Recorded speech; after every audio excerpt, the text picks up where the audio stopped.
As you know, he is one of the go-to minds in this space, considered an expert by both the industry and the mainstream media. He's one of the most well-known educators in Bitcoin and the author of the 4 books, including Mastery of Bitcoin, which is considered one of the best technical books available on the market. He's a fellow of the University of Nicosia, where he's taught 8 sessions of the free Bitcoin course, massively open online courses. He's the co-host of Let's Talk Bitcoin, the longest-running English-speaking podcast in the Bitcoin space. He's testified before the Canadian and Australian Senates on the impacts of regulating Bitcoin. He's a strategist, a visionary, a highly sought-after public speaker, and a board member of the C4 organization that brought us all here today. He invented the Bitcoin diet, which involves discovering Bitcoin, studying it for 18 hours a day, forgetting to eat, losing 26 pounds, and then recovering. It's not a diet that he recommends, but an innovator nonetheless. And he's inspired many in this space. This industry has been changed significantly because of the impact that he's made. And he will inspire many of us. He's inspired many people who are already here to quit their day jobs and pursue full-time work in the Bitcoin industry. So consider yourself warned, and help me welcome Andreas Antonopoulos.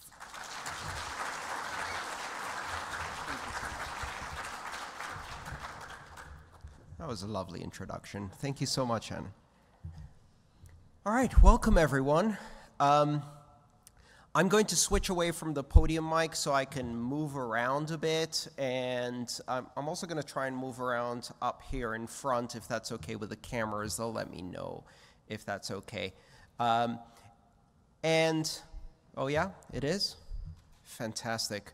So welcome. We're going to be doing the Certified Bitcoin Professional Prep course. Now, this is not everything you need to cover for your exam for the CBP. Specifically, there will be additional sessions in this conference, including Dirk's session on cryptographic basics that you'll see later today, and others where you can supplement your education, as well as a study guide on the Crypto Consortium website. This will give you about 80% of what we need to cover. I welcome questions throughout the session. Just raise your hand if you have a question. I'm going to repeat it, and then we'll continue with the presentation. We're not going to do Q&A at the end. We're just going to mix it in, because I'd like to explain things as we go and make sure we've covered everything comfortably. Is everybody ready to learn, apply, grow? Yes. Or just learn?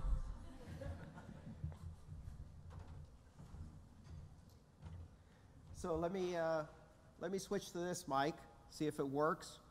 Can you hear me still? Yes. Fantastic. Can the camera see me here? Fantastic. All right, this is what we're going to be covering today. We're going to be covering the history of Bitcoin, keys, addresses, units, issuance, blockchain explorers, and all of the rest of the things you see on this slide. We've got an hour and a half, so there's plenty of time for questions as we go through. Now, the first and most important warning is do not send crypto to the addresses in this presentation, right? We have burned the private keys on purpose. Despite the presence of this warning, people have now sent more than 2 Bitcoin to addresses in my book that are lost forever. Or, if you like, gifted to the rest of the economy through deflation. All right. So you probably know the mythology and history of Bitcoin and where this amazing technology and invention came from. It all started in October of 2008 when Satoshi Nakamoto published a white paper on a cypherpunk mailing list. We now know that when Satoshi published this paper, they had already been working on the software. Satoshi wrote the paper after writing the software, once they were convinced that the software would work. But the paper was published first. So an interesting little historical tidbit there. You may notice that when I talk about Satoshi Nakamoto, I refer to Satoshi as they. This is not necessarily a plural noun, they. It's a indeterminate pronoun. So they, because Satoshi could be male, Satoshi could be female, Satoshi could be non-binary, Satoshi could be alien. Satoshi could be a group of people. Satoshi could be the name of a committee or project. We don't know. It does not matter at all. In January, the software was released, and on January 3rd, the first block, the Genesis block, was mined. Interesting fact also, the Genesis block was not mined with the client. It was mined using some other software, manually, effectively mined by a custom script, and is included in every piece of software that uses Bitcoin. There is a copy of the Genesis block and its fingerprint. That is what Bitcoin is. Bitcoin is a blockchain that originates from that Genesis block. 7 days later, Hal Finney, a world-renowned cryptographer who unfortunately passed 2 years ago, joins the network and starts mining. At this point, there are 2 miners on the network. So in terms of decentralization, the Bitcoin network is much more decentralized today. When people say, oh, it's too centralized, there's only a few miners. Well, at first there was 1. That was centralized. Then there was 2. That was a bit less centralized. And actually, if you look at it historically, we're getting more decentralized over time. Almost 10 months later, in October 2009, the first fiat exchange that has been recorded was made on an exchange where $1 bought 1,000 Bitcoin, presumably from a miner. And then almost 5 months later, or 6 months later, Pizza Day. Laszlo Hanyek went out and said, I would like to make a commercial transaction to establish a baseline value for Bitcoin in a commercial realm. And Laszlo Hanyek arranged for someone to buy pizza with Bitcoin. Now, this did not mean that he got Domino's Pizza to accept Bitcoin. No, this is a much simpler transaction. He persuaded someone to use their credit cards to call Domino Pizza and deliver 2 pizzas to Laszlo's house. And in return, Laszlo sent 10,000 Bitcoin. 10,000 Bitcoin for 2 pizzas, which now makes this the most expensive pizzas ever purchased in the history of humanity. Laszlo has some regrets. But without commercial activity like that, we wouldn't have the network we have today. In December of 2010, just about 2 years after first appearing on the scene, Satoshi Nakamoto posts the last message and vanishes. Satoshi Nakamoto has not appeared again since. Several other people have appeared claiming to be Satoshi Nakamoto and failing to provide the most basic and simple evidence of that, which is to sign a message using one of the keys in the first few blocks. What does signing a message using one of the keys in the first few blocks prove? Does it prove that someone is Satoshi Nakamoto? No. It proves that someone has the keys that Satoshi Nakamoto used to mine, which they may have acquired using different means. What it proves is they might be Satoshi Nakamoto. But if they don't sign a message with one of the keys in the Genesis block, what does that prove? It proves they aren't Satoshi Nakamoto, because Occam's razor, the simple answer is probably correct. Now, the word Bitcoin means many different things, and therefore some of the confusion that arises in this space comes from vocabulary. Bitcoin is a network, Bitcoin is a blockchain, Bitcoin is a currency, Bitcoin is a system, Bitcoin is an invention, Bitcoin is a white paper, Bitcoin isn't a company, Bitcoin isn't a trademark, Bitcoin isn't an organization. Bitcoin is a disorganization, a very powerful disorganization. If you see it with a capital B, usually or sometimes, that means the network, the system itself, a decentralized peer-to-peer network that creates consensus without needing a central authority. That is Bitcoin, the system, proper noun, capital B, right? Bitcoin with a lowercase b is a currency. So the money is called Bitcoin with a lowercase b. It's not Bitcoins, right? Because Bitcoin applies for both singular and plural purposes. I have lots of Bitcoin, or I have no Bitcoin. I have 1 Bitcoin. I have 3 Bitcoin. Nowhere do I say Bitcoins. If you spell Bitcoin with a space, B-I-T space, C-O-I-N, welcome to this space. Please don't write an article for your newspaper yet. It's too obvious that you just joined. Blockchain. Blockchain is one component of the technology infrastructure of Bitcoin, the system. One component, not the most important component, not the most revolutionary component. In fact, that technology pre-existed. In fact, most of the technologies used in Bitcoin pre-existed. Hashes, hash trees, cryptography, public key cryptography, digital signatures, proof of work. All of these things existed before Bitcoin.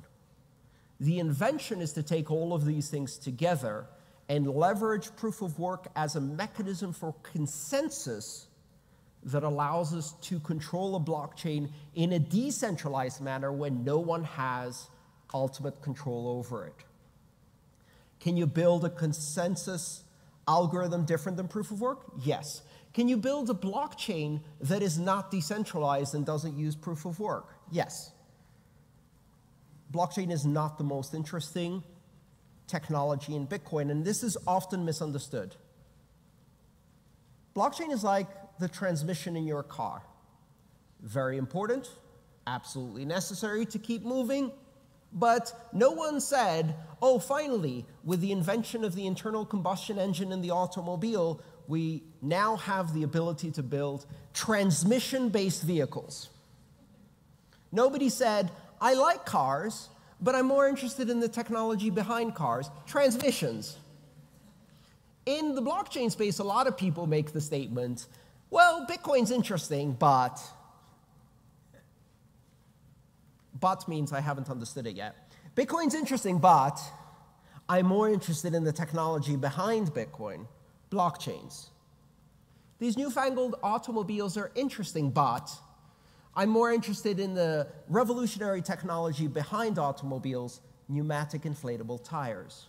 If we could combine pneumatic inflatable tires with the steady traditional propulsion mechanism of horses, we could really do something interesting.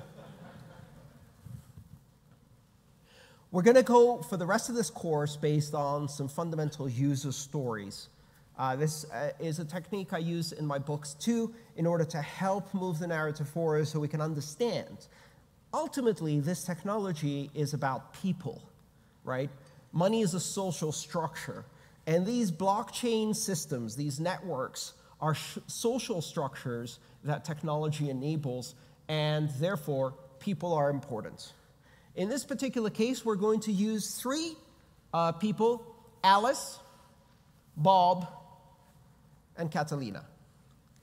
Alice lives in Europe. She's new to Bitcoin. In this course, we'll see her buy her first Bitcoin, and we'll talk about how that works, and use it then to buy a book from a United States publisher called Bob. Bob lives in the US, runs an online bookstore, and has a lot of customers outside the US who make payments in different currencies, including Bitcoin. Catalina is an Argentinian web developer with clients all around the world, and one of her clients is Bob. And now we'll follow their stories through this book. We're going to use these stories to illustrate 3 different transactions, how those transactions work, what they're made of, and gradually explore the various technologies behind Bitcoin using these transactions as a reference.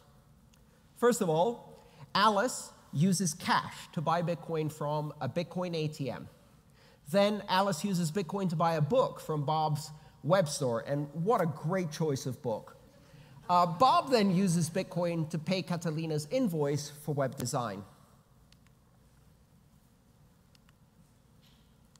So let's start with Alice buys Bitcoin from a Bitcoin ATM. How many here have used the Bitcoin ATM ever? Okay, wow, quite a few. Very good. So how do you get your first Bitcoin? And that's a question that comes up a lot, especially with newbies, right? And the common answer most people will say is, oh, go and sign up for an account on this exchange, and they mention an exchange, and use your bank account or your credit card to buy Bitcoin. That is an acceptable answer. It's not a good answer. So let's look at some good answers. First and foremost, earn. Get paid in Bitcoin. Most people don't even think about this one, right? What are the benefits of using your labor, the products you make, the services you offer, the skills you have to earn crypto? This doesn't just apply to Bitcoin, of course, but any form of money. The huge benefit of earning crypto instead of buying it is privacy. If you go and offer someone a haircut or drive a taxi or wash a car or paint a painting or set up a web server and you get paid in Bitcoin, are they going to ask you for your driver's license, passport, birth certificate, grandma's maiden name, social security number, passport number, proof that you're not Iranian? No. You're going to get the job done. You're going to get paid in crypto. So you just earned your first crypto, and it's private. It's a private commercial transaction between 2 individuals. Privacy matters. Secondly, what is the exchange fee you pay when you earn Bitcoin? 0. That is the best exchange fee to pay. 0. Nobody's going to charge you a fee. In fact, in many countries, you might actually get a premium for that. You don't always have to be self-employed to do that. Many companies offer an opportunity to get paid directly in crypto, either as your whole salary or as part of your salary. I currently employ 11 people, some as employees, some as contractors. Several of them get paid partially or wholly in crypto. Some Bitcoin, some Ether, some a mix of the two, bit of US dollars in the mix, maybe some euro, just mix it all up and pay your people. So you can earn in a variety of ways, including as part of your wages. There's also companies that can help you do that, even if your employer has no idea what this Bitcoin thing is that you keep talking about. So what they can do is they can become a payroll provider, where just like you take some of your payroll out and put it towards a savings account or a retirement account, and your employer is quite happy to deposit to a different bank account, well, some of these providers will take that and convert it instantly to Bitcoin and send it to you. So your employer doesn't even know that you're getting paid in crypto. You're just having it converted each time. That does carry an exchange fee, though, and all of the identity requirements. Of course, you can buy crypto from an exchange, and that's one way of doing it. You can buy Bitcoin from a Bitcoin ATM using cash. In Europe and many countries around the world, Bitcoin ATMs are completely anonymous. You don't need to provide any ID to buy or sell Bitcoin. Some of them are two-way. You can send Bitcoin in and it spits cash out. Very useful if you're a tourist in a foreign country. Much better way to get cash in the local currency than using an exchange. In the US, 99% of Bitcoin ATMs will require you to identify yourself by providing some kind of identification document, and they will charge you quite a bit. This is because of state-based regulations on money transmission. You can also buy directly using cash from just people, right? And you can do that using an intermediary service like Local Bitcoins. And what they will do is they will make sure that the Bitcoin is in escrow so that neither party can run away with the money and not pay the other party. Now, obviously, meeting someone at the Starbucks to exchange some amount of cash in order to exchange it for magic internet money may be risky, right? You want to do this in a public space exactly the same way you would if you were buying or selling something on Craigslist or eBay and you had to meet the other person in person, right? Don't go to an alley. You know where one of the best places to trade crypto is? A police station or a bank. They don't care. In fact, some police stations around the country have Craigslist zones where you can go right under the cameras and do your transaction next to the police station so everybody feels safe. Well, you can use one of those. And finally, you can trade your belongings for Bitcoin. Sell your car for Bitcoin. Has anybody done that? Yes, I have. I sold a Mini Cooper at 11 p.m. on a Saturday night when all of the banks were closed to a person who wasn't in the state at the time, in a completely different state, paying for his cousin to buy the car. 3 confirmations, here are the keys. That was enough for me. Sell your house for Bitcoin. All right. So what Alice is going to do is she's going to use one of these techniques to get Bitcoin, and the preferred technique she's going to use is a Bitcoin ATM. Now, reminder, Alice is in Europe, right? So she's going to use euro. And she's going to put 80 euro in cash, let's say 4 20 euro bills, and feed them into this little machine over there. You see it has a little slot that's for feeding in the cash. And then she's going to receive from the Bitcoin ATM 0.026845 Bitcoin. When I did these slides, that was the exchange rate. We'll talk about that in just a second. Everybody clear so far? Okay, quick note, because I noticed some of you are trying to take notes or take pictures of the slides. The slides are available at bit.ly/ all lowercase, AMA CBP prep. AMA CBP prep. They're publicly viewable. You can go to that link, download them, they're Google Slides. And by the way, CC by SA, Creative Commons, Attribution, Share Alike. As long as you link back to the originals, you can do whatever you want with these. You can publish them, you can sell them, you can create webinars, you can do whatever you want. Everybody clear on that? Everybody got that? bit.ly/ AMA CBP prep. All right, so this is the Bitcoin vending machine. On the left-hand side, you see 4 pictures of 20 euro bills, which I'm pretty sure is illegal in lots of countries to take photos of money and put them on a slide, but there you go. And those are not real money, but Alice is using real money, and she feeds that real money into the ATM, and the ATM spits out Bitcoin. How does it spit out Bitcoin? On the right-hand side, you see that little transparent partition?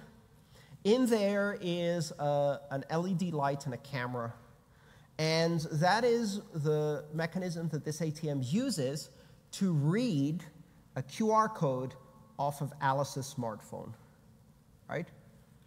So it's a passive device. The way it sends Bitcoin is by reading Alice's destination address through that camera. So Alice shows the ATM a Bitcoin address, which we'll talk about in a bit, and that way the ATM will complete the transaction by sending that Bitcoin to that Bitcoin address.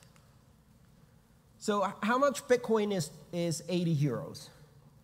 How do we know how much Bitcoin is 80 euros? How does anybody know what the value of Bitcoin is?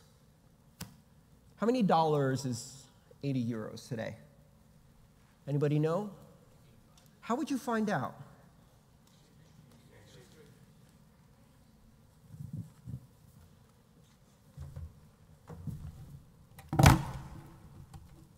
You look at an exchange rate. Okay, Google, what is 80 euros in Bitcoin?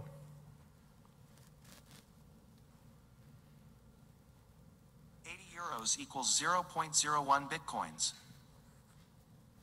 So we can find out quite easily. It's not magic technology. How does Google know? An exchange, a marketplace. So Bitcoin doesn't really have a price. People talk about the price of Bitcoin or the value of Bitcoin, but the thing is, commodities have prices. A banana has a price. A Bitcoin doesn't have a price. It has an exchange rate because it is money. Money doesn't have a price. Money has an exchange rate, right? You don't say how much does a euro cost, right? You say what is the exchange rate between a euro and a dollar. Here's one site that can help us find out that information, bitcoinaverage.com. There's many sites like this. You could go to a specific exchange and ask that exchange what the current price is. Here you can see Kraken, Bitstamp, GDAX, which is Coinbase, Bitfinex, and they're all advertising a price or exchange rate for Bitcoin. Do you notice something about this? Are the prices or exchange rates different? Which one's correct? All of them. Very good. There is no one price. The price is something that is determined in real time on different markets based on the activities of buyers and sellers of cryptocurrency who are trading it in real time. So what does bitcoinaverage.com do? It's right there in the name. It takes all of those numbers and it calculates a rolling weighted average. Weighted by what? Volume weighted. What does volume weighted mean? Well, if somebody trades one Bitcoin on Coinbase for a certain price, and somebody else trades 100 Bitcoin on Bitstamp for another price, which price matters more? The 100 Bitcoin, right? The volume matters. You shouldn't be able to change the average of an entire market with a small volume. So volume weighted means that each one of the averages is multiplied by the volume of transactions or trades that is happening on each exchange to arrive at a global average of price. Lots of different sites do this. CoinMarketCap, CoinCap.io, Bitcoin Average, and of course the exchanges have a pretty good view of what's happening in your area or country in that market. There may be significant discrepancies between regions. In some countries, people will find that Bitcoin is more expensive. I have this question come up often. People will say to me, why is Bitcoin 20% more expensive in India? Bitcoin is not 20% more expensive in India. Rupees are discounted 20% in India.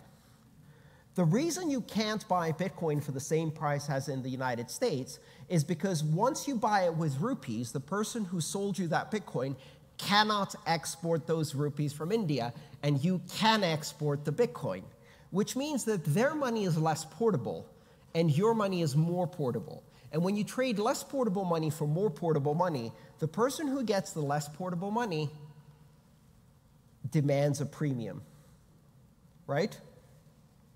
Does that make sense? Right. How do you know that's true? Really simple. You go to India and you say, how much is a Bitcoin? And they give you a price in rupees. And then you say, oh, no, how much is it in dollars? I have cash. And then they give you the exact same price as it is on Coinbase in the US.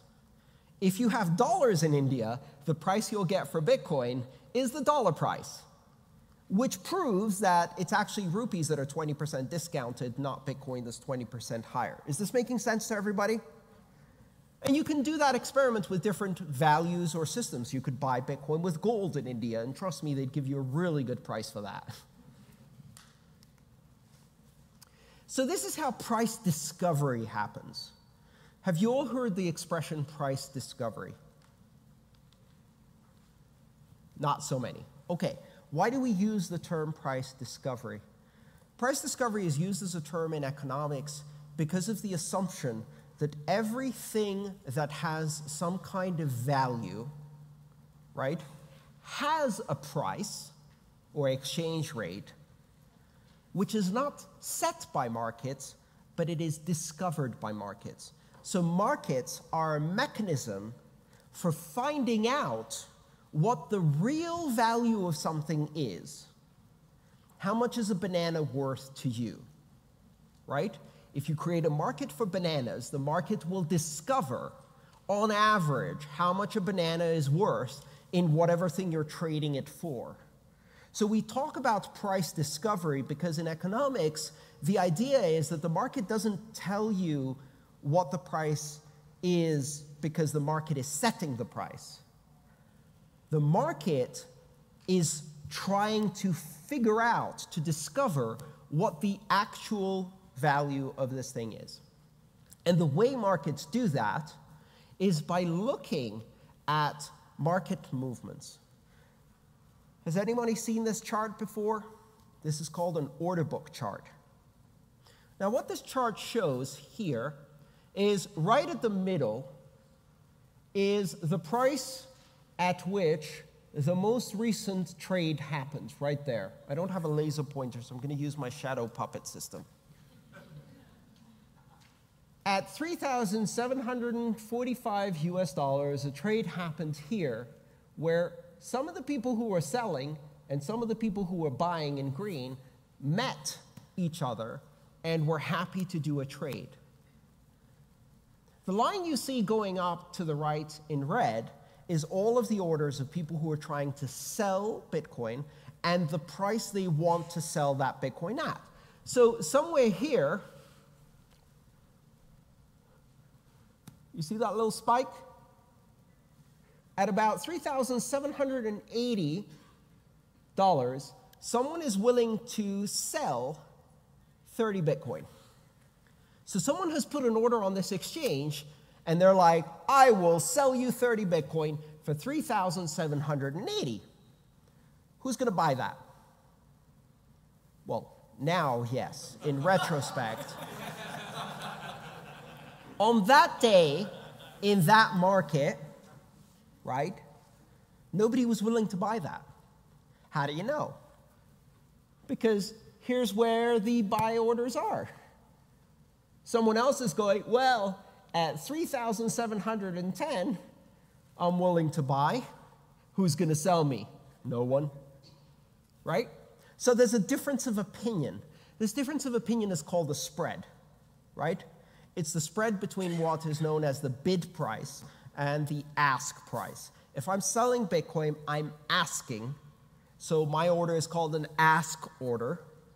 And if you're buying Bitcoin, you're bidding to buy Bitcoin, and your order is called a bid. This is how stock markets work. This is how bond markets work. This is how commodities markets work. If you want to buy pork belly, you say, I'm willing to buy 10 tons of pork belly at $30, and somebody else says, I would sell it to you, but I want, $32. As the market moves around, people change their orders and change their prices until they meet a buyer. So the current price of any commodity in an open market is the average of the prices that people actually agreed and traded on over the past period of time. So if lots of orders got fulfilled at a specific price, that's what's going to show up there. So this is the mid-market price for the last trading period. And they might do that average over a matter of minutes, seconds, or whatever, depending on volume. Everybody clear? Any questions so far? All right. So now we know how everybody knows the exchange rate at this moment. The ATM is internet connected. In order to fulfill Alice's trade, the ATM is going to go on the internet and use some price provider. It might be a site like BitcoinAverage.com that takes the price from lots of exchanges and averages it, or it might be a specific exchange price for the country in which the ATM is operated, which would make sense because that exchange most likely represents the local market's price discovery vis-a-vis the local market's currency. Whatever it is, 80 euros at 1 Bitcoin being 3,000 euros means that Alice receives 0.0 blah, blah, blah, blah, blah. Yeah? So how does Alice receive the Bitcoin? We talked about this earlier. There's a little camera in there that's looking to take a photo of a Bitcoin address. Now, at this point, if you're new to this space, all of this is very, very confusing because there's a lot of terminology you've probably heard. You've heard the term key, and you've heard the term address.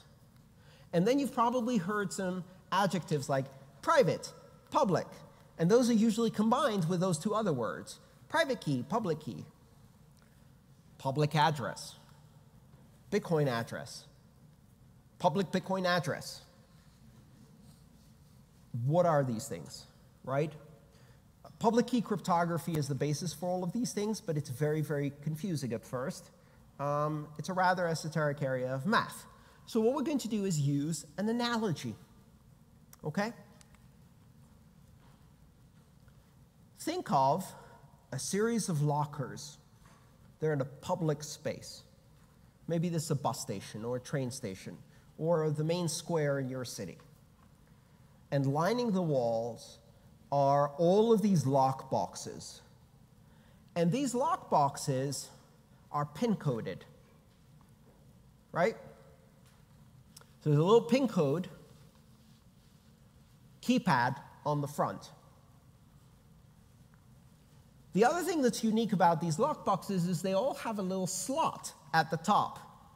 And that slot means that you can drop something into the lockbox. Yeah? Okay, so if you drop something into the lockbox, who can open it? Whoever has the pin? Yeah? Okay. How many lockboxes can one person own? All of them, right? How many people can access a single lockbox? Millions. You could have millions of people who have the same PIN number for the same lockbox, and they can all open it. You could have a company representing thousands of customers that has one lockbox and a PIN number and holds that lockbox on behalf of its thousands of customers. So if I say there are 1 million lockboxes in Bitcoin that have money in them, how many people are using Bitcoin? We have no idea. When you next read that article that says, Bitcoin ownership is concentrated among X number of addresses, shock, horror, and dismay. What is the meaning of that statistic? It's bullshit. No, better. It's bullshit with a clickbait headline that tugs at your heartstrings in order to make you feel dismay over this unequal distribution of income. Addresses are not people. People are not addresses. Lockboxes can be owned by millions, or a single person could own millions of lockboxes. So, again, we've got these boxes, they're in a station. This image is not perfect because it misses something really interesting that happens in Bitcoin. All of the lockboxes are transparent. You can actually see inside whether there's money in there, and you can count it from the outside of the box. You can't touch it, you can't open it, but you can see it's there, right? And that's the fundamental technology of Bitcoin. There's one more tiny little detail. You see that label, that white label in the top right corner of the box? All of the boxes are numbered. Well, actually, no, sorry, it's this label. 2. That's lockbox number 2. So in a blockchain system, that would be the address. So the address is a publicly identifiable number. Simply enough, that's what an address is, a number that tells you which lockbox you need to use. When Alice is exchanging currency, euros, for cryptocurrency, Bitcoin, what she's telling the ATM by showing a QR code is, my lockbox is number 3. The ATM then puts Bitcoin through the public slot into that lockbox, and now Alice, being the only one who has the PIN code to that lockbox, can access that Bitcoin. There are really only 2 components that we care about. The address, which identifies which lockbox people should put money in that you control, and the PIN number that controls the lockbox, that allows you to spend from it. The PIN number is the private key, and the lockbox number is a Bitcoin address. Any questions so far? Now, if you saw these lockboxes in a public train station, and they were transparent and there's money inside them, you're probably thinking, I need to get me one of those pins. So the first question that comes to mind is, can I figure out the PIN number from the number on the front of the lockbox? Not if we want the system to be secure. So a Bitcoin address tells you nothing about the private key. It's a very important consideration. Can you ever find the private key from the Bitcoin address? No, you can't. They have a mathematical relationship, but that mathematical relationship is one way. The Bitcoin address is generated from the private key, not the other way around. You cannot go backwards. Almost everything in cryptography is based on this fundamental idea, which can be summarized as you cannot go backwards, also known as one-way functions in math. Any questions? Okay, how else would you figure out a PIN? Brute force. Brute force, excellent. And what that means is you go up to the PIN code and you go, let's see if they're really stupid. 1, 2, 3, 4, 5. Okay, that didn't work. Beep, beep. 0, 0, 0, 0, 0. No, that didn't work either. Now, how long are the PIN numbers in Bitcoin? 256 bits. And for those of you who are not computer scientists, what does that mean in decimal? 77-digit pins. 77-digit pins. So you could try 99999999999999999 times. At the end of it, you've got a callus on your finger, your hand is sore, and you didn't get the pin. And now you have to try again. How long would it take you to try all possible combinations of a 77-digit number? Our brains are not good at doing this because these numbers have no physical equivalent unless you start talking about cosmology. 10 to the power of 77, or a number with 77 digits, is the same number as the number of atoms in the entire visible universe. Every star you see, every piece of matter on Earth, in our sun, in our solar system, in the galaxy, in all the galaxies, in the entire universe, and you count the tiniest bit of matter, which is an atom, and you can fit that in a 77-digit number. So how long would it take? Forever. All right, so practically speaking, we talked about a Bitcoin address being a number, and that number identifies Alice's lockbox in the giant set of lockboxes out there. Now, what did I say at the beginning of this presentation? Don't send money to this. This is a real Bitcoin address. You can scan that QR code. Please don't send money to it. This is a form of a Bitcoin address. It starts with a 3. We'll talk about that a bit later. And it follows a series of letters.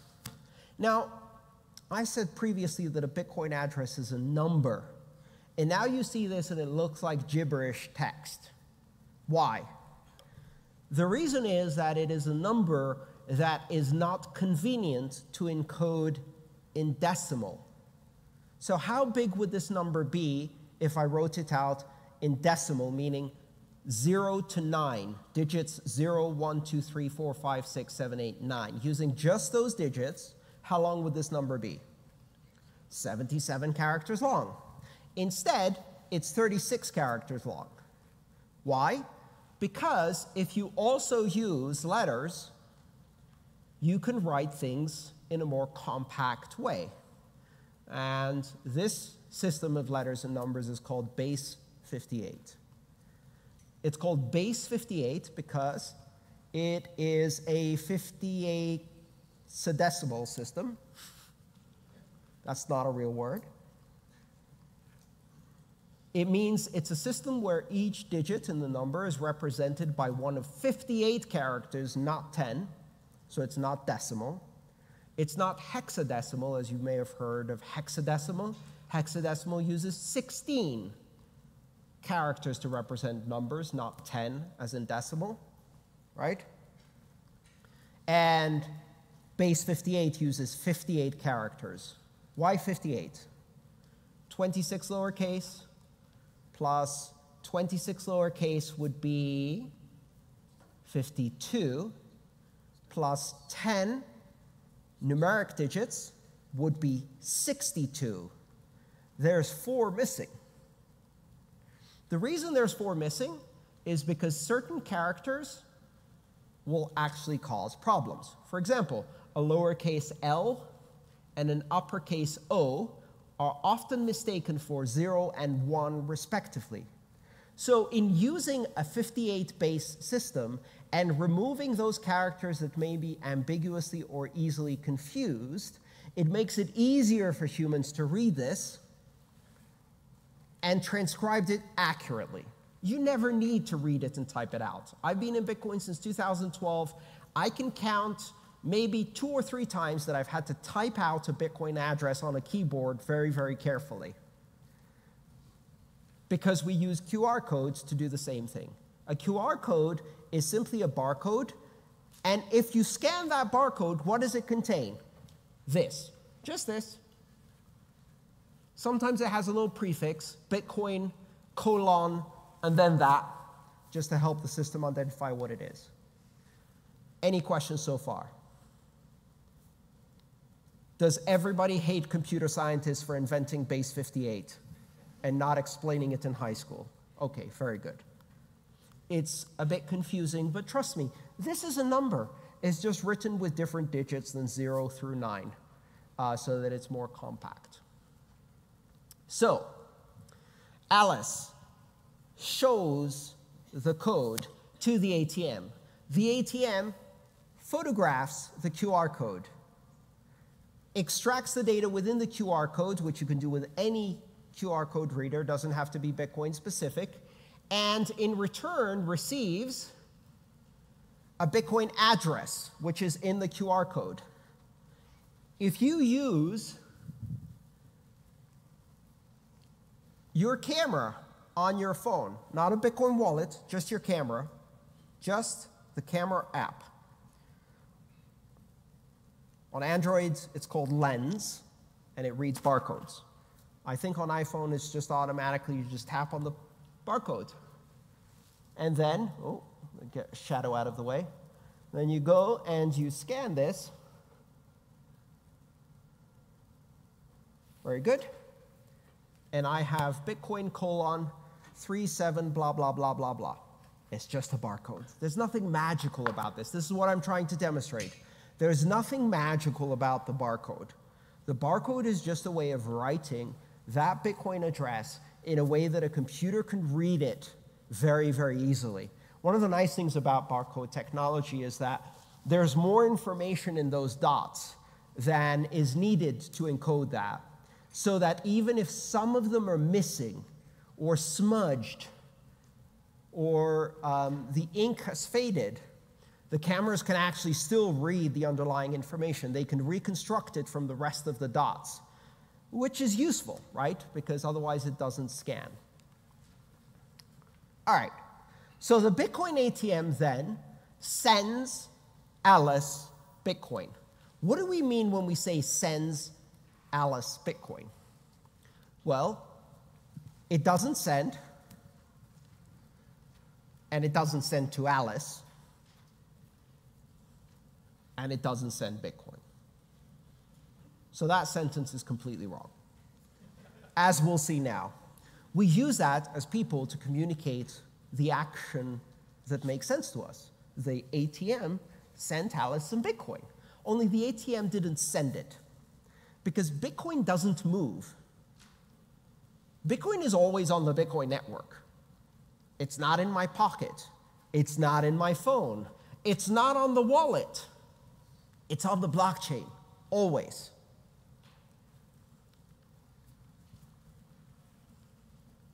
And what the Bitcoin ATM is sending is not to Alice. It's sending to 37 LRVHJJDHDEERQ. Does the Bitcoin ATM know that that belongs to Alice? Does it have to belong to Alice? I want you to think carefully about this right now.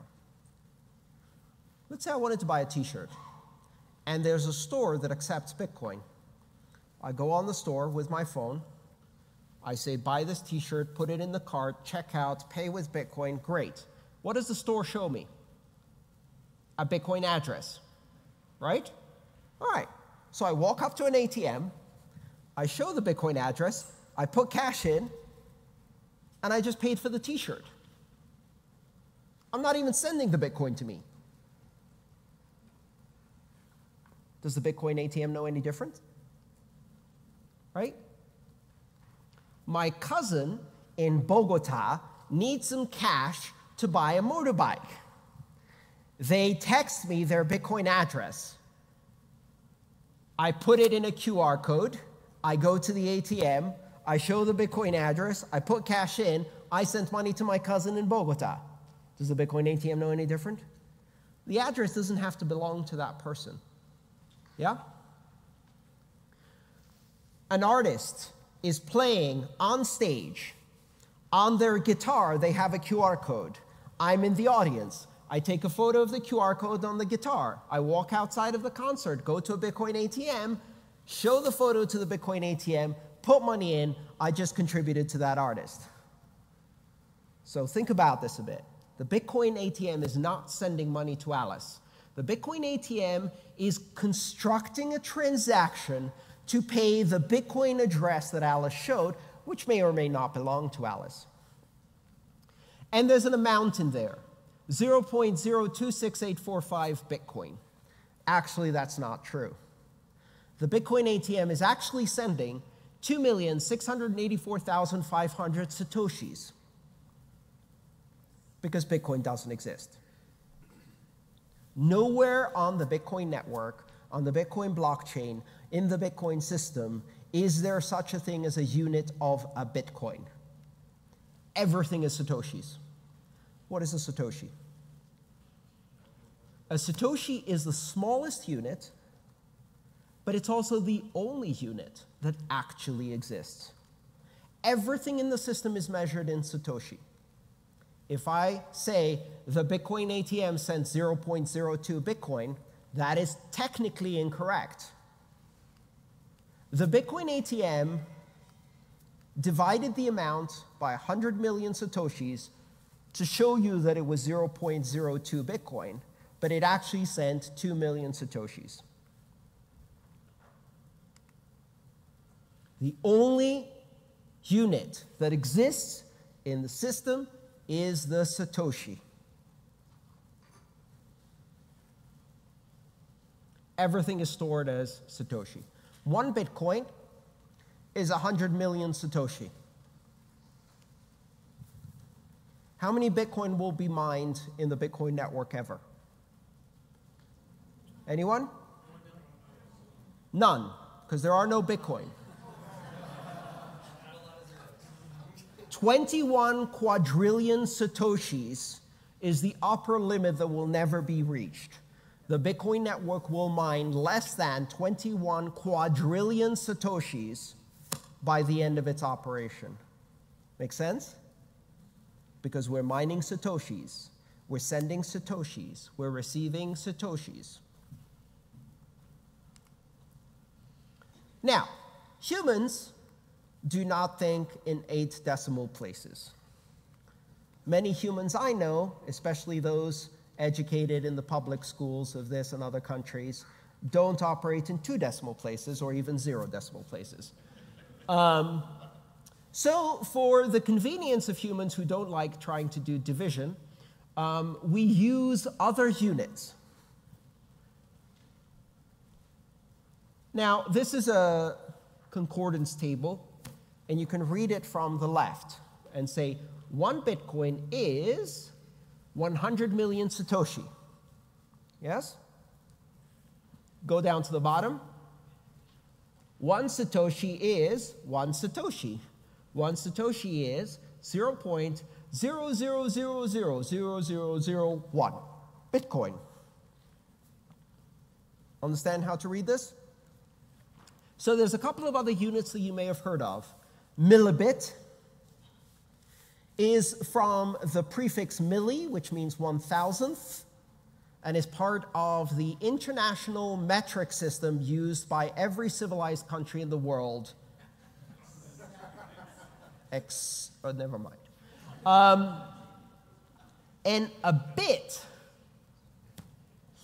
is 1/1,000,000th of a Bitcoin, or 100 Satoshi. So if you think of a Satoshi as a penny, a bit is $1. Right? Does that make sense? 1.75 bits is 175 Satoshi. And you could do these conversions relatively easily. You just move decimal points around. Now, for many people, it's very difficult to think in long decimal places. So even when I said Alice receives 0.02685 Bitcoin for her 80 euros, you get confused as you're reading that as to how big or small that is related to a Bitcoin. If you think of it instead in terms of 2 million Satoshi, it's much easier to think of that, right? It's 2/100ths of a Bitcoin. Story number 2. Alice buys a book from Bob's store. Now, Alice is going to do another transaction where she's going to send 0.011234558 Bitcoin to buy a book from Bob's web store, and Bob is going to ship a book to Alice. There's going to be some exam questions at the end. Pay attention here. I'm just kidding. Now, there is a laptop, and with that laptop, Alice is looking at Bob's web store.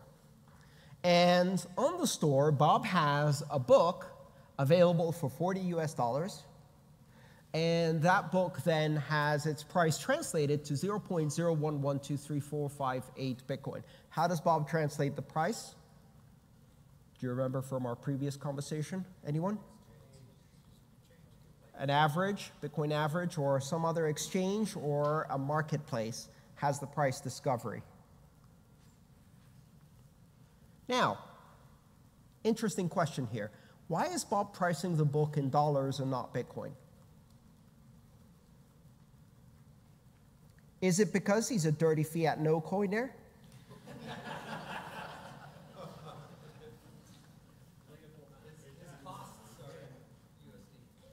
There's two reasons, and this is important.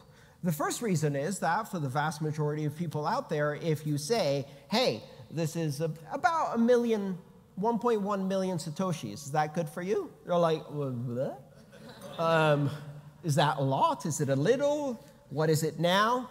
You know how the joke goes where the kid says, Dad, I want 1/10 of a Bitcoin for my allowance. And the dad goes, what? You want $1,200 for your allowance? I can't give you $1,100. That's ridiculous. No kid your age gets $800. Volatility. Bitcoin is not a good unit of account. And the reason it's not a good unit of account yet is because the market is small, and as a result, it's still volatile. And it's volatile enough that it makes it impossible to price things. When we started this conference and planned this conference, Bitcoin was $3,600.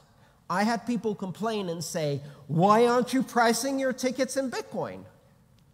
It's like, because you would have paid 3 times the cost if you bought the ticket now instead of 6 months ago. That doesn't seem logical, right? And you'd probably, and if you wanted to refund, what am I supposed to do? Give it to you at the current price? At the previous price? In dollars? Or in Bitcoin? It's a problem, right? We don't use Bitcoin as units of account. So one reason is volatility, difficulty for consumers understanding the price, because Bitcoin is not good at pricing yet.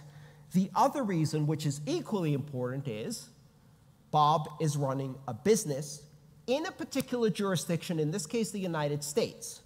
Bob has to do accounting. Bob has to pay taxes.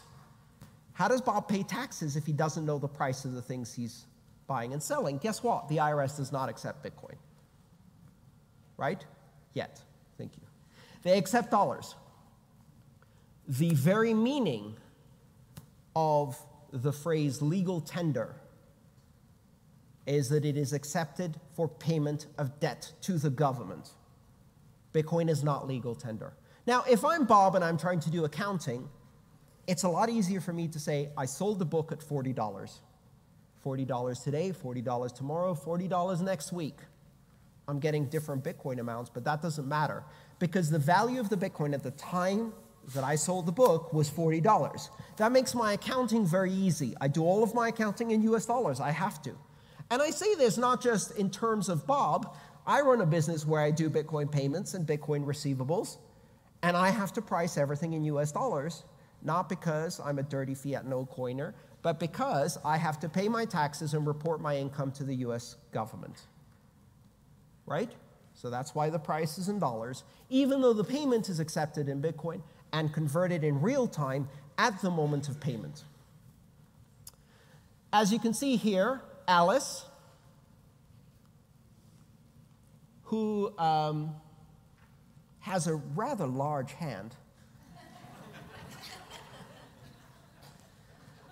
is scanning. It's the only clip art I could find. Is scanning the QR code in order to make a payment, right? Often, it's a lot easier to use a mobile wallet on your smartphone, even if you're making a payment to a website that's on your laptop. Why?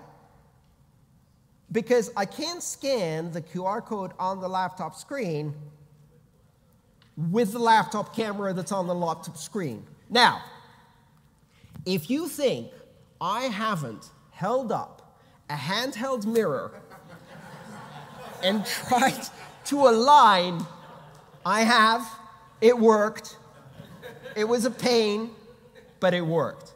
But critically here, one of the things that new users have a problem with is this concept of, hang on, the Bitcoin address is on my laptop. If I pay for it with my smartphone, will my smartphone know how to send the money to the website? Because they think that what a wallet is doing is sending the money to the other device, the website, the other smartphone, the wallet. It's not. It's constructing a transaction that is depositing money into a public address. Bob's store doesn't care how money arrives at that address. Bob's store is watching that address and waiting for a payment to come in. When that payment comes in, it knows that somehow Alice made that payment. Why? Because it actually produced an address for Alice's cart. So in a store situation like that, the store generates a unique address for every customer's purchase, for every cart. When money comes into any of the addresses that the store is watching, it can see which cart that corresponds to, mark that cart as paid, and then tell Bob to ship. That's how web stores work in the cryptocurrency space. So does it matter how Alice got money into that address? Does she have to use the same device? No. She could pick up her laptop, go up to an ATM, hold the screen like this, and put money in. Right? This is a difficult concept for people to recognize because it doesn't match what we do with credit cards, right? You can't go and enter the credit card on your smartphone to pay something you just bought on a website. So this is what it looks like from Alice's perspective. She scans the QR code. Her wallet shows her that there's a payment of 0.01123458, which is $39.73. Hang on, I thought it was $40.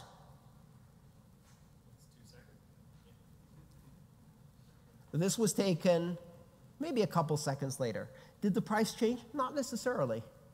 What's happened here is that Alice's wallet may be using a different provider for pricing than Bob's store. Right? Does it matter? No, because the price that Bob has charged her is the price that Bob's store is accounting in Bitcoin, which means Bob is charging her 0.01123458, whatever Alice's wallet thinks that is, which in this case is actually $39.73. Everybody understand why this is happening?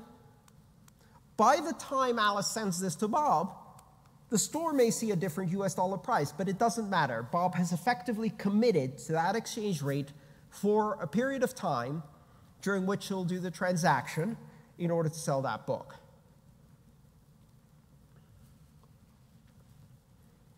Alice then constructs that transaction. Now, this is a different type of address that Bob's store uses. Do you see that? It starts with BC1QZ3A8. Has anyone seen an address like that? Does anyone know what that kind of address that is? Shout it out. Betch32. I got you. That was a trick question. Nobody knows how to pronounce Betch32, so I asked people to shout it out just so we can see what happens. Bech32. Bish32. Betch32 is the name of this kind of address. It is what is known more broadly as a native SegWit address. We'll talk about that in some of the other courses that are going to follow. But suffice it to say, that's just a Bitcoin address. You know that from the BC1Q, that is the prefix to all of these addresses. This does not use a base 58 encoding. It actually uses a 32-character encoding with some very interesting properties for error correction. Doesn't matter. All you need to know, a lot easier to read because it's lowercase, no uppercase characters being used, and it's the new format that most Bitcoin wallets are moving to. And so Alice presses the Send Now button, done. Hang on a second. What's that fee thing? No one told me there would be fees. I was promised a free lunch. We'll talk about that in just a second. So we looked at a transaction previously. You remember? We looked at the transaction that the ATM constructed in order to give Alice her 0.02 Bitcoin, that is about 40 euro, or sorry, 80 euro.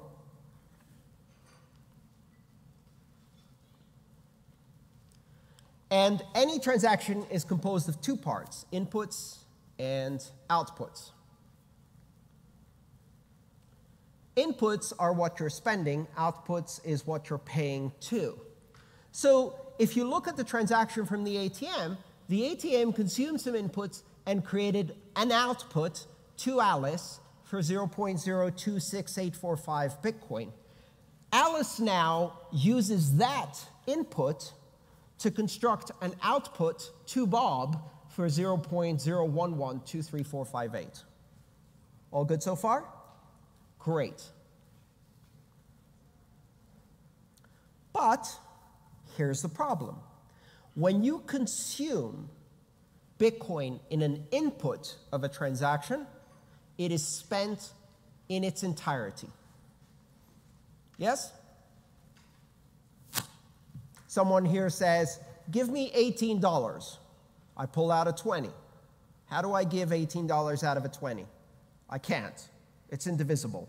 I can't take 10% of the bill, tear it off, and give the other person 9/10 of a $20 bill and say, here, this is about $18. No, it's now $0 because you tore the bill, you maniac. The same thing applies to Bitcoin. The input is an indivisible chunk of Bitcoin. When you spend it in a transaction, you spend all of it. Alice gives the entire input. But she needs change, right? So if someone says, pay me $18 and I have a 20, I expect them to give me $2 back. And the change is actually created by Alice's wallet. So Alice's wallet creates a transaction where the input is the chunk of money that the ATM gave her, indivisible, 2 million Satoshis, and the outputs are one output to Bob to pay for the book in the precise amount, and one output back to Alice's wallet, a different address in Alice's wallet called a change address. It's just another address, with the rest. Think of it as Alice opens the lockbox, pulls out a 2 million Satoshi chunk, right? And then has to spend all of it.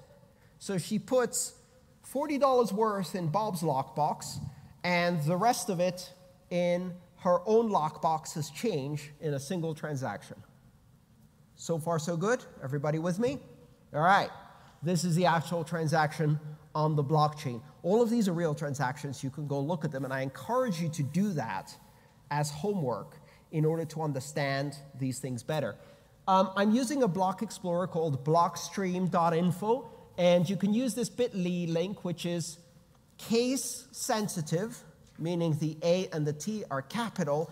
Otherwise, you go to a page about a small city in Texas called Alice. Alice, Texas is the all lower. Don't go there. It's fine. I mean, you can, but capital A, capital T, if you type that in, it's actually going to take you to this Blockchain Explorer page where you can see this transaction. One input, two outputs. So far, so good? So what have we learned? Bitcoin history, keys and addresses, markets, exchanges, pricing, units of account, inputs, outputs, and change, and using block explorers. Now let's talk about some of the more advanced topics in the time that's remaining. So we saw this transaction where Alice pays Bob for the book. That transaction had two outputs. Who among you did the math to try to add it up? Nobody? Good. And if you try to add it up, if you add up 0.011234558 and 0.0155808, the answer is not 0.026845. It's less. There's a chunk of money missing. That chunk of money is 2,962 Satoshis that is missing from this transaction. It's not missing. It's a fee, and it's paid to miners. So, where in a transaction are the fees? Nowhere.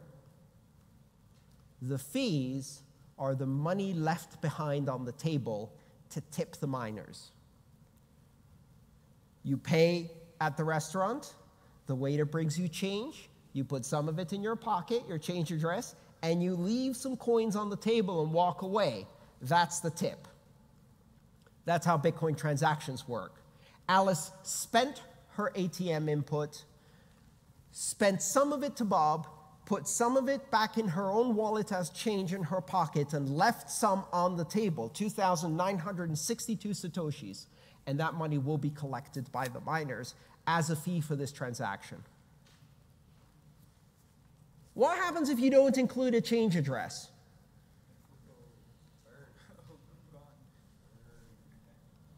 Well, let's do the math. The input is 0.02684500. The outputs are 0.01123458. The fees are, ouch, 1,000,005 Satoshi. 1.5 million Satoshi. Ouch. So in today's money, that's maybe about a $150 fee on a $40 purchase. Alice is a big tipper, what can I say? Habits she picked up in Vegas, who knows? Why do we have transaction fees? The answer is really simple. Space for transactions is limited. It's limited by physics, it's limited by technology, but it's also artificially limited by software. We do not want blocks that are enormous, because enormous blocks means costs for everybody processing blocks, which then gets externalized. In economics, there's no such thing as a free lunch. If you're not paying fees, someone's paying fees. You're either paying them in terms of inflation, you're paying them in terms of giving cartel advantage to a monopoly by centralizing access and control, or you could just pay fees. If we have to decide how transaction gets into block and which transactions should and which transactions shouldn't get into a block because we have limited space, there's really only two ways to do that. One is to specify in the software which are good transactions and which are bad transactions, what I euphemistically call a dictatorship of developers. Think about it. If developers get to decide what is a valid transaction that should be prioritized versus which transaction is wasteful or spam or for an irrelevant application that they don't particularly need, we just created a dictatorship of developers. They decide which applications are now allowed on the network simply by controlling that function. There's only one way to correctly price the scarce resource of transaction space or block space in a way that doesn't give anyone control, and that is a market. So fees operate as a market in order to give the freedom of the sender of each transaction to decide for themselves how important this transaction is and how much of a priority it has in their perspective. And in doing so, they have to compete against all of the other people who are trying to get their transaction into the block. And that competition for block space is the market for fee price discovery. Now, when transactions are transmitted into the Bitcoin blockchain, they're not automatically included in the very, very first block because there's more transactions than fit in a block usually. So what they do is they go into a holding space, and this holding space is called the mempool. There is no single mempool. Every system on the Bitcoin network has its own mempool, a picture of what it thinks remains to be confirmed or entered into the blockchain. This is the queue. This is where all the transactions are lining up, waiting for their chance to enter the blockchain. And as they're sitting in this queue, they're advertising themselves to miners, going, I have lots of fee, pick me, right? If you look at this with colors, the red color at the top actually corresponds to this transaction up here, one transaction that at this time was paying 2,000 Satoshis per byte. Why? Who knows? Because to the person who sent that transaction was so urgent that they were willing to pay an enormous fee. Meanwhile, there's 8,333 transactions waiting with just over 1 Satoshi per byte. And those transactions are less important. Some are even not paying any transaction fee. Those don't get confirmed almost at all. It's actually difficult to do that nowadays. But with 1 Satoshi per byte, you will get your transaction confirmed most of the time eventually. I do payroll. In fact, I have to do payroll in 3 days. And some of my employees get paid in Bitcoin. I'm going to put a 1 Satoshi transaction fee on my payroll. Why? Because nobody cares if it arrives in 8 hours instead of 3 hours instead of 6 minutes. Right? None of my employees are going to be, I need my payroll in 10 minutes. First block, please. Come on, chop, chop, tick-tock. I got shopping to do. Compared to the banking system, 12 hours to get your paycheck from the moment it's cut by a company, that's super fast, right?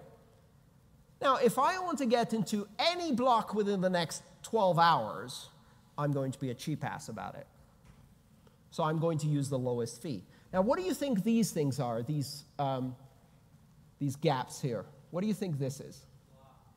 That's a block. I have a nice little picture to explain that. There's a miner. The miner is making a block. How do they make a block?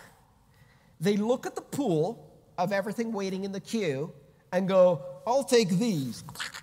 And they take a big chunk off. This is a simplification of the algorithm. There's no big yellow digger involved. And this is not an endorsement of Volvo. But what the miner is effectively doing is skimming the most highly paying transactions off the top until there's no more space in the block they're trying to make, and they filled it. Why? Because they're trying to maximize their profit. So they take a chunk out. And you see that in the mempool. All of those transactions that drop out of the mempool, the reason they drop out is because they just got confirmed in a block. And now the rest of them are waiting. Now, at some point during the day, when you look at the mempool, you'll see that it gets all the way to the bottom. And that means that all of the transactions that were outstanding, it just goes flat. Great, everybody got in. Sometimes some of those transactions just stay there for days. There's Alice's transaction on the Bitcoin blockchain. It was confirmed at height 560344. You can see that block on the blockchain. What does it mean it was confirmed? It means that the transaction was included in the block. So let's look at that in a bit more detail. Alice creates the transaction somewhere around here. At some point, a block is mined. When that block is mined, and that's block 560344, Alice's transaction is included in that block. 3 minutes later, another block is mined. 20 minutes later, another block is mined. Blocks get mined on average every 10 minutes. On average is one of those tricky English phrases that doesn't mean what you think it means. On average, every 10 minutes does not mean every 10 minutes. Just like the average American family has 2.5 children. Have you seen a half children? And which way would they cut it? Left to right? Top to bottom? Who gets the bottom part? Definitely not a good plan. On average, every 10 minutes means that sometimes it takes 40, sometimes it takes an hour, sometimes it takes 30 seconds. Over weeks, it's almost precisely 10 minutes if you average it all out, because the network is tuned to maintain that heartbeat. But sometimes you wait a long time for your block. Can I get a time check for the end of the session? 22 minutes left? Very good. All right. So now let's look at it in terms of time, right? This was in terms of blocks. This is in terms of time. Alice creates, signs, and transmits a transaction paying Bob's address $40 or that amount in Bitcoin. Bob's wallet that's running on the web store is watching a lot of addresses. Maybe Bob has lots of customers with lots of carts and lots of addresses simultaneously buying products. Presumably, you want Bob to be able to sell more than one product at a time. So Bob's wallet is watching all of these addresses. What does watching mean? It means that Bob's wallet is connected to the Bitcoin network and has told the Bitcoin software that he's running, please tell me if any payments happen to the following list of addresses, right? That's what the software is doing. Now, Bitcoin operates as a broadcast network, which means that when you send a transaction on the Bitcoin network, you shout it. It's called a flood or gossip protocol. So what you do when you're on the Bitcoin network, what Alice's wallet is doing is it's talking to all of the Bitcoin nodes that it has direct connections to, and it's gossiping, it's flooding, it's shouting a transaction. It says, hey, I have a transaction, blah, blah, blah, blah, blah, blah, blah. The other nodes go, oh, good, new transaction. Let's see if it's valid. Yep, that's valid. I'm going to tell everybody I know about it. And they tell all of the nodes they're connected, and each one of those nodes looks at the transaction and goes, huh, let's see if it's valid. Yep, I'm going to tell everyone I know. So they tell everyone they know. And the transaction spreads really, really fast. Within 15 seconds, it spread to the entire Bitcoin network all around the globe. Within 15 seconds, anywhere in the world, Bob's wallet is going to see a notification that says, hey, one of your addresses received a transaction. Or, Bob, you've been paid, with the AOL voice, which you probably remember if you're in your 40s like me. Now, at this point, the transaction is not confirmed. What does that mean? It's not in the blockchain. It's sitting in the queue. It's in the mempool. It's in Bob's mempool. It's in Alice's mempool. It's in the mempool of every single Bitcoin node on the Bitcoin network. And at this point, everybody's waiting to see the next block. This may take some time. Is Bob in a hurry to ship this book? Well, this is the beauty with physical product. It's going to take days or weeks for that book to reach Alice. Bob can wait 10 minutes. So what Bob's wallet is doing is it's waiting until this transaction is confirmed in a block, because it may never be confirmed. If it's not confirmed, Bob didn't get paid. Bob only got paid if the entire transaction is in the blockchain and the entire world knows that Bob got paid. Until that moment, Bob hasn't been paid. There's a transaction out there. Now, for a book, Bob can wait. But what if it's a Starbucks? What if you just bought a cup of coffee? Like, thank you, that will be a large latte. Oh, yeah, that's $12. Oh. Okay. Ouch. Here, let me send you a transaction. Thank you so much. It's confirming. We'll wait. Please wait. This gentleman's transaction is confirming. Any second now. Plus or minus 40 minutes. This doesn't work, right? But think about it this way. How often have you bought coffee from a Starbucks and not had to sign or enter your PIN with a credit card? Well, if you haven't signed or entered your PIN, can you reverse that transaction on your credit card? Absolutely you can. You can call the company and go, I didn't buy a coffee. I haven't signed or put my PIN in. I want my money back. And they will give you your $12 back. And Starbucks will be out one coffee and down $12. They don't care. The reason they don't care is because in terms of risk, the number of people who would charge back that coffee versus the delay they would have to wait to make sure they actually got paid or had to wait for someone to sign or put a PIN in, They can serve 3 other customers, and it doesn't matter. The same thing applies with blockchains. If I'm selling you a coffee, I don't care if it's confirmed.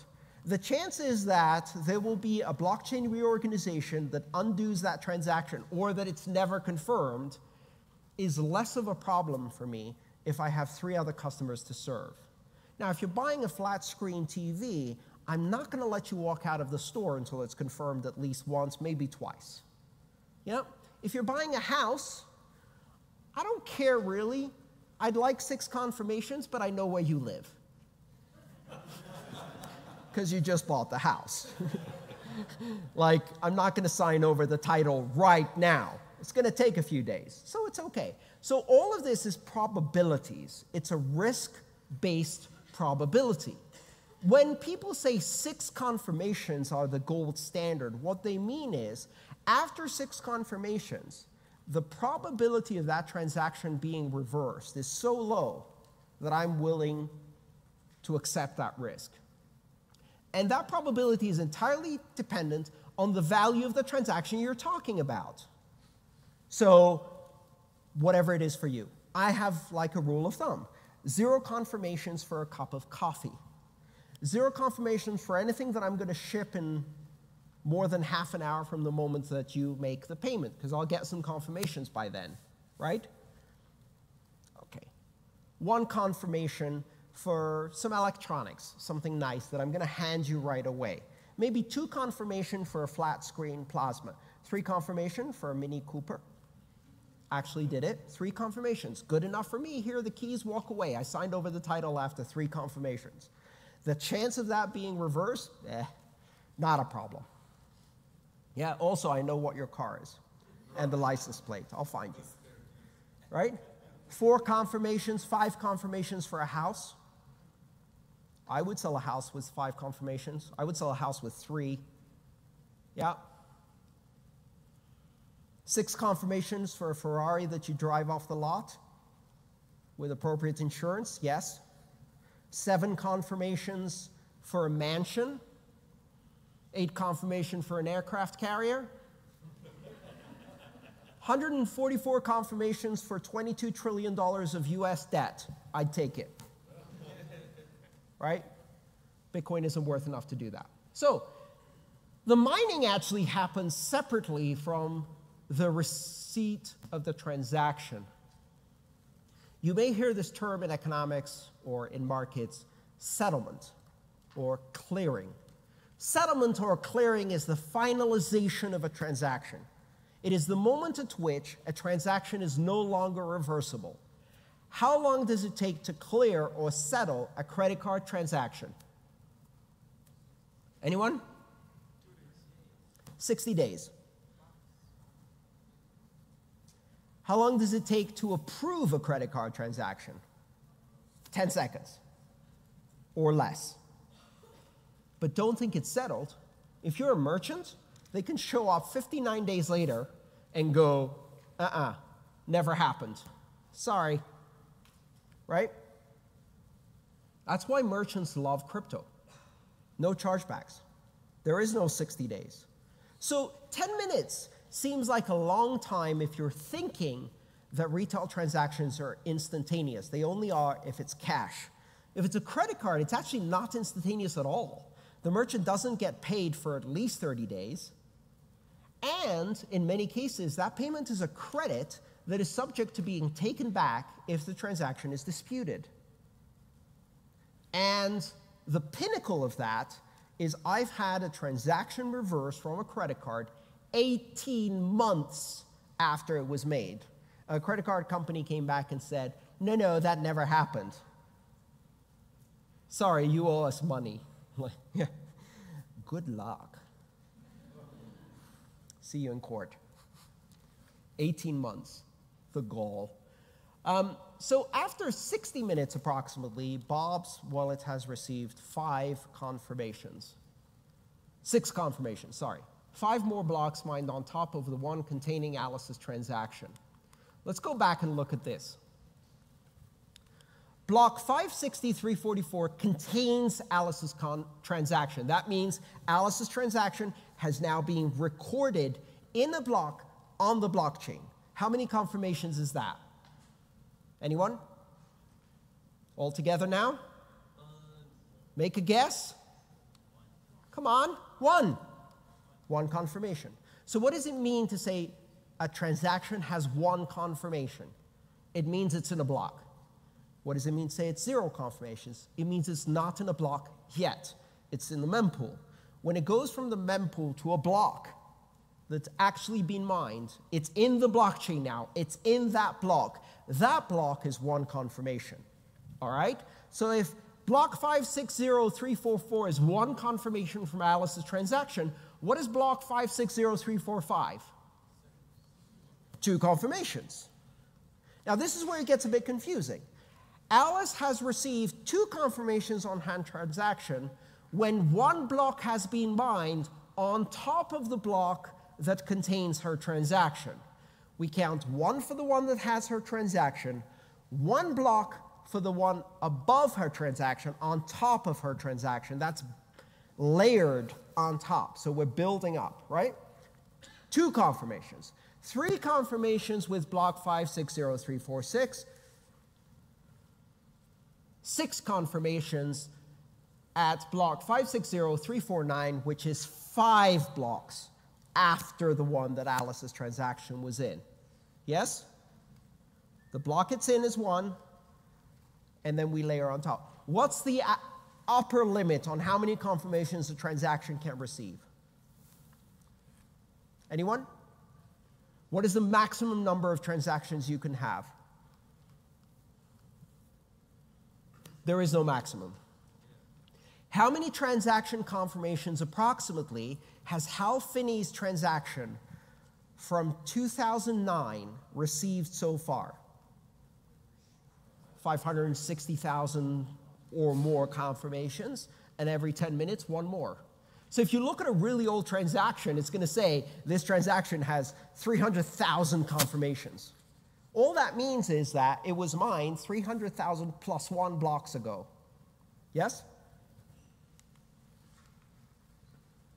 Now let's look at our final example of the day, and we'll wrap things up and get done with this. Now, Catalina wants to get paid for web design. Catalina has a software development company in Argentina. Now, she operates in Argentinian pesos, or ARS, right? ARS, Argentinian pesos. I would love to tell you that that's the exchange rate. Things have not been good for Argentina since I wrote these slides. So she's charging 10,000 pesos. And in that time, 10,000 pesos was 262 US dollars. Her invoice is actually written out for 10,000 pesos because that's how she prices her services, because she operates in the currency that is legal tender in Argentina, which is Argentinian pesos, right? Bob agrees to pay that. How does Bob figure out what the exchange rate is in Bitcoin? Bob converts pesos to dollars, dollars to Bitcoin. Why? Because Bob has to do accounting in dollars. So Bob has to put in his accounting system, I paid $262, and then convert that into Bitcoin and pay 0.0781178 Bitcoin, which Catalina will account for as I received 10,000 pesos. Is this making sense? So you see this double exchange rate that happens when you're doing 2 national currencies, but the payment is in Bitcoin. This is critical to understand how you do accounting. We have some other classes for that too. All right, here's the transaction that paid Catalina. This is a real transaction. This looks really weird. Can anybody guess what's happening here? Bob has these inputs to pay Catalina. Why? Anyone? Multiple addresses in the wallet. What are these addresses? What are these inputs? Yeah, these are not change addresses. They're unspent transactions, but why are there so many of them? What is Bob selling? Books. How much is Bob selling these books for? $40 each. Catalina wants $262. Bob has a whole bunch of $40 chunks of Bitcoin that Bob has received as payment for each one of the books in his store. Each one of those payments from each one of those customers created an output that Bob's wallet controls, but that output is unique and indivisible. So Bob's wallet has all of these $40 payments, right? Only they're not $40 payments. They're $39.73 payments. They're $39.82 payments. They're $41.72 payments because the Bitcoin price keeps changing. So while he's selling $40 books, each of the little payments that comes in is slightly different. Bob's wallet needs to take all of these unspent chunks of Bitcoin, which we call UTXO, we'll talk about that in a bit, and aggregate them together to make a payment to Catalina, right? Have you ever been in a convenience store where the person in front of you goes, "How much is that bottle, please?" $2. "Oh, okay." 10 cents, 20 cents, 30 cents, 10 cents. That's what Bob's wallet is doing, right? He has a bunch of loose change. Now, this loose change could be millions of dollars per payment, but each payment is unique and indivisible. Each output can only be spent in its entirety. There's two ways Bob could make this payment. They might have the exact amount in a UTXO and pay that to Catalina. Done. Easy. Unlikely to happen, doesn't consider fees, all kinds of complications. Most likely, Bob has a slightly larger amount, pays that, gets change, pays the fees. So 2 outputs, 1 input. But in many cases, Bob's wallet actually doesn't have a big enough UTXO. So what it has to do is aggregate several inputs, pay the amount that Catalina needs, pay change back to himself, and guess what? Fees. Fees are in there too. Do the math, you can figure out how much Bob paid in fees. This is what this transaction actually looks like on the blockchain. Again, it's a real transaction. I sat there for 2 days making $40 payments as the price of Bitcoin changed to a store that doesn't exist in order to make this slide. You're welcome. And that's the real transaction. We're going to wrap up by explaining the blockchain now that we have a much broader picture of all of these components. It starts with what's known as the Genesis block. We count that as block 0 because we're programmers and we're annoying in that way. We count from 0. So block 0 is the Genesis block. Block 1 is the next block in the sequence, and it points back to block 0 as its so-called parent. The parent block is the block that came before. The child block is the block that came after. Every block has a parent, right? Which is the block it was mined on top of as a child. And inside each block, there is a reference to the parent block. This creates an unbroken chain. If you take the block that just got mined while I was talking, and you look inside at its parent, and you follow that back 1 block, and then you look at its parent, and you follow that back 1 block, and you keep doing that, 580,000 blocks later, you're going to arrive at the Genesis block in an unbroken continuous chain all the way back to January 3rd, 2009. Each of these references is in the block header, and the block also contains transactions. I'm going to run a bit late, but not too much. Now, if you were to go and try and change one of these transactions here, what would happen is you'd be modifying the data in this block. If you modify the data in this block, the block hash changes, which means that the next block is now not pointing correctly, which means that you'd have to change the next block as well, its child, because it no longer has a correct reference. But once you change that block to update its parent, its block hash changes, which means you need to change its child to to update it, which would change its block hash, effectively forcing you to remine all of the blocks from that moment on, right? This is how we achieve immutability in Bitcoin. Every block contains transactions. Those transactions are summarized in a hash. That hash is referenced by the child block so that you can't actually change it. And that reference is then reflected in its child, and its child, and its child, and its child in an unbroken chain. So a chain goes two ways. It goes back all the way to the genesis block, but the ripple effect of a hash change is carried forward to all subsequent blocks, invalidating them, which is why you can't change the past. Each block also has an amount of Bitcoin in it. This is called the block subsidy, or the issuance, the reward for mining. Miners earn Bitcoin. Where do those Bitcoin come from? New Bitcoin, because each block contains new Bitcoin. In the beginning, 50 Bitcoin per block. After 4 years, that dropped to 25. Then it dropped to 12.5, which is the current block subsidy for Bitcoin, 12.5 Bitcoin.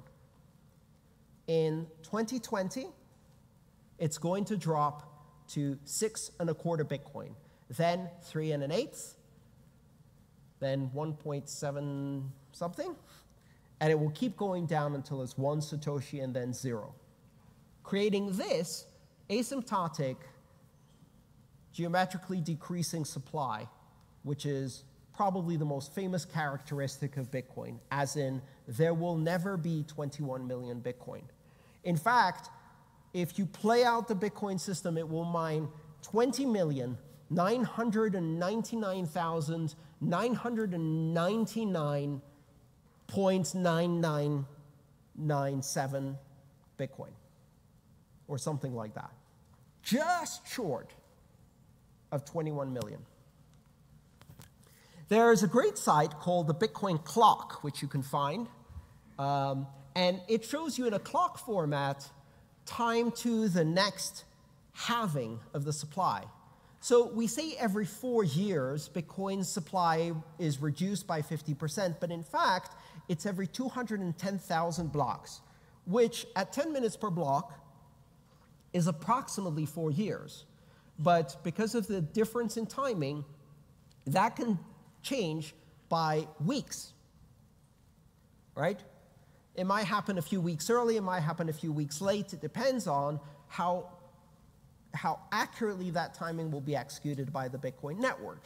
This is, again, the meaning of on average, which means really not most of the time.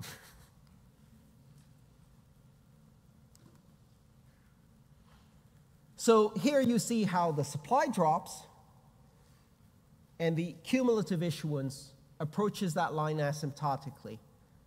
Almost all of the Bitcoin will be mined by the year 2030, and then we're talking about very, very small amounts per block thereafter, asymptotically decreasing to 0 issuance by the year 2141. So people often ask me, what happens in the year 2149? What happens in the year 2141? It's a really simple answer.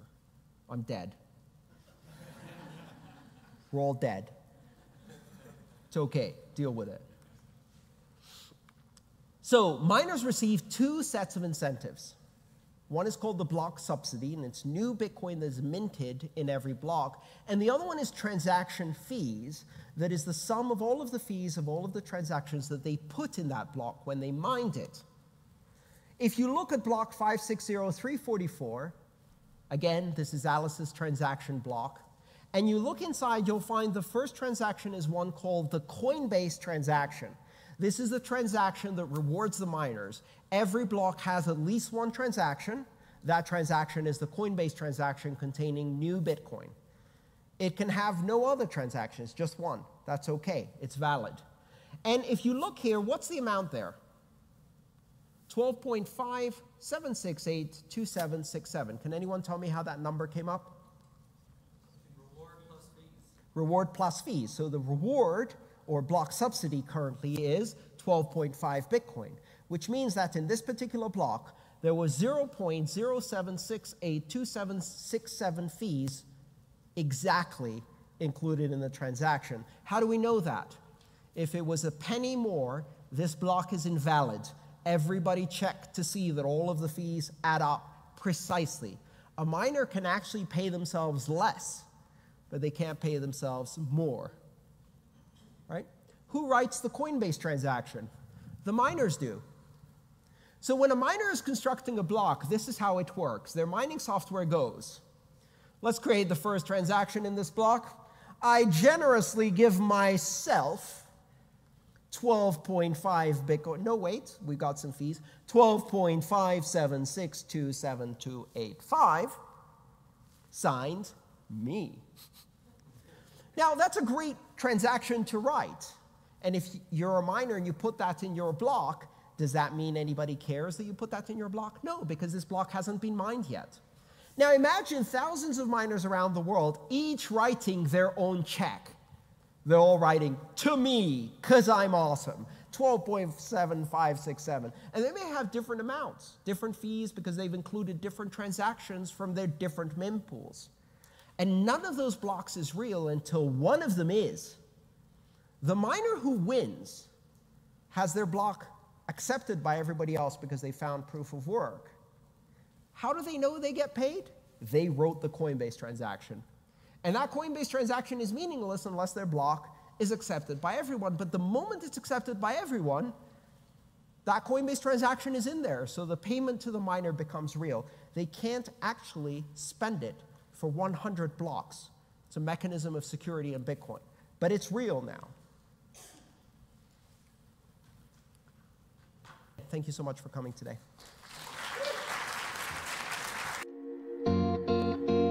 If you enjoyed this video, please subscribe, like, and share. All my work is shared for free, so if you want to support it, join me on Patreon.